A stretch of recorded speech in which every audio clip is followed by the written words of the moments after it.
రాష్ట్రీయ స్వయం సేవక సంఘ్. ఇది 1925 సంవత్సరంలో స్థాపించబడి 100వ సంవత్సరంలోకి అడుగుపెట్టిన సందర్భంగా దేశవ్యాప్తంగా హిందూ సమ్మేళనాలు అయితే నిర్వహిస్తున్నారు. ఈరోజైతే అన్నమయ్య జిల్లా రాయచోటి మండలంలో ఓదివీడి గ్రామంలో ఈ హిందూ సమ్మేళనం అనే కార్యక్రమం అయితే జరిగింది. ఈ ఓదివీడి గ్రామంలో జరిగిన హిందూ సమ్మేళనానికి ముఖ్య అతిథిగా శ్రీ శ్రీ శ్రీ ఆదిత్య పరాశ్రీ స్వాముల వారు విచ్చేస్తున్నారు.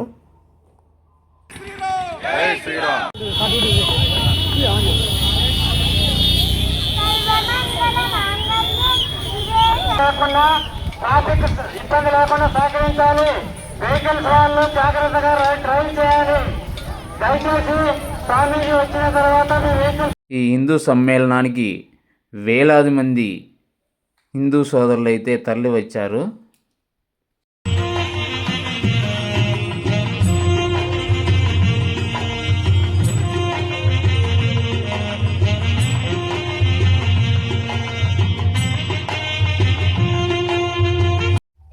మనం ఎంతగానో ఎదురు చూస్తున్నటువంటి శ్రీ శ్రీ శ్రీ ఆదిత్య పరాశ్రీ స్వాముల వారైతే విచ్చేశారు ఇక్కడికి.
ఈ ఓదివీడి గ్రామంలో ఆంజనేయ స్వామి ఎత్తైన విగ్రహాన్ని స్వామివారు ఇప్పుడు ఆవిష్కరించబోతున్నారు.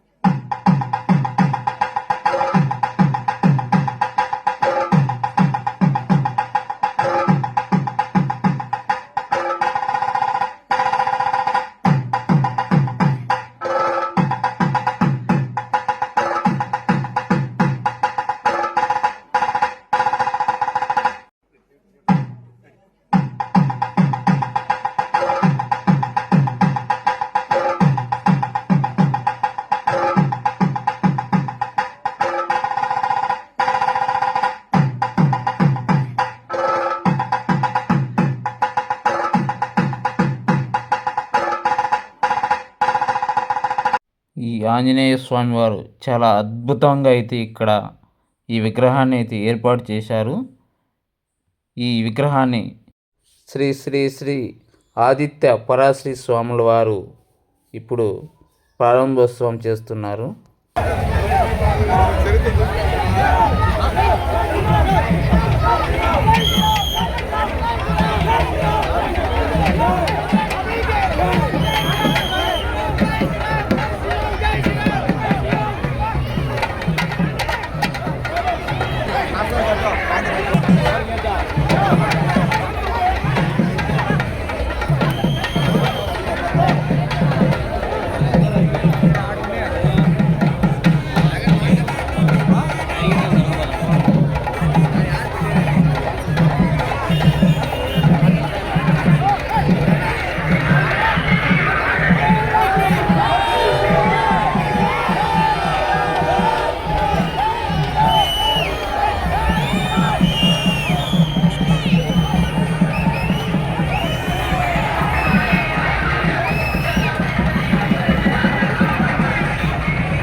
స్వామివారు వచ్చేసారు.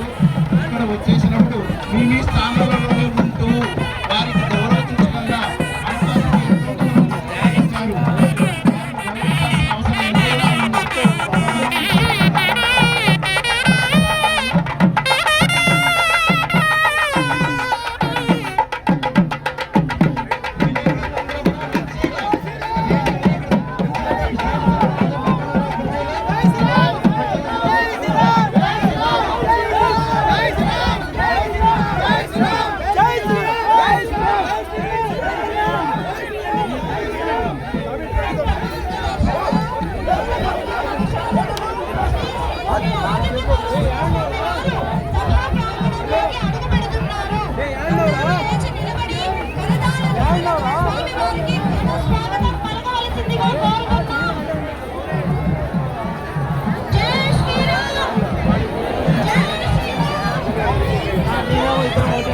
కుర్చీల్లో కూర్చోండి.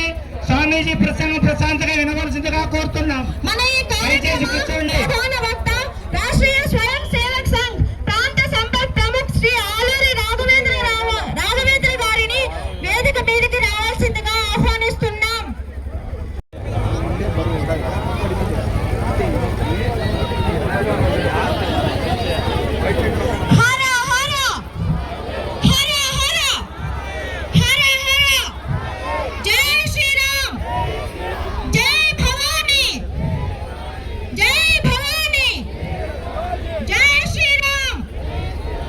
వేలాది మంది హిందూ సోదరులంతా ఇక్కడికి విచ్చేసి ఈ యొక్క హిందూ సమ్మేళనాన్ని చాలా అద్భుతమైన పండుగ వాతావరణంలో అయితే జరుపుకున్నారు.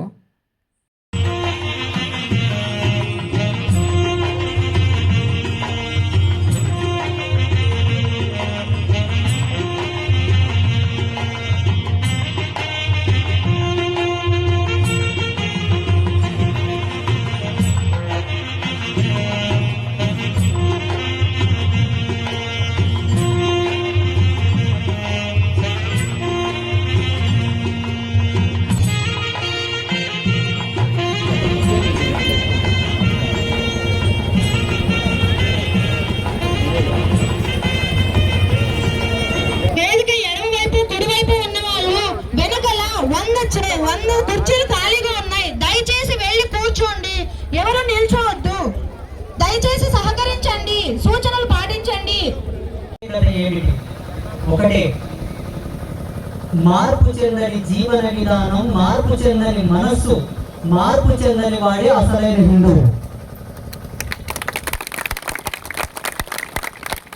ఈనాడు సమాజంలో చాలా మంది చిన్న చిన్న అవసరాల కోసం, చిన్న చిన్న విషయాల కోసం మారుతున్నారు చూసారా? అది హిందుత్వపు లక్షణం కాదు. ఉదాహరణకు చెప్తాను చూడండి. నాలాంటి ఒక సాధువు దగ్గరికి వెళ్తారు. వెళ్ళిన తర్వాత మీ కోరికలు తీరట్లేదు, మీకు పనులు కావట్లేదని ఇంకొకతో పోతారు. అది హిందూ లక్షణం కాదు. ఈ దేవాలయానికి ఒక 5 గంటలు వెళ్తాం, పూజ చేస్తాం, ఒక వ్రతం చేస్తాం, ఒక నోము చేస్తాం, ఒక పండగ చేస్తాం, ఒక పూజ చేస్తాం.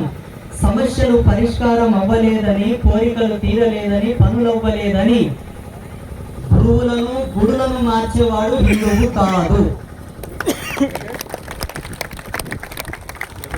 మీరు మార్చాల్సింది గుడులను కాదు.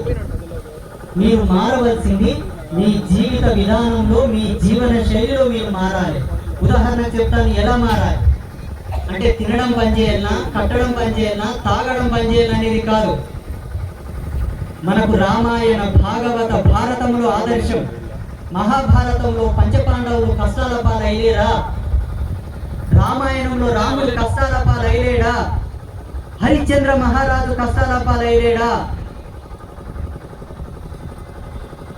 మీకు కష్టాలు వస్తున్నాయి, వాళ్ళకు కష్టాలు రాలేదా? వాళ్ళు ఎవరైనా గురువులను మార్చారా? గుడులను మార్చారా? పూజలు మార్చారా? జీవన విధానం మార్చారా? కష్టంతో కలిసి బ్రతికారే తప్ప ఎప్పుడు కూడా ధర్మాన్ని వీడిపోలేదు. అది అసలైన హిందువు యొక్క లక్షణం. అంటే హిందూ అనేవాడు ఉంటే అలాగే ఉండాలి. శ్రీ శ్రీ శ్రీ ఆదిత్య పరాశ్రీ స్వాముల వారు చాలా అద్భుతమైనటువంటి ప్రసంగాన్ని అయితే వినిపించారు. మీకు సెకండ్ పార్ట్లో స్వామివారి పూర్తి ప్రసంగాన్ని అయితే మీకు వినిపిస్తాను.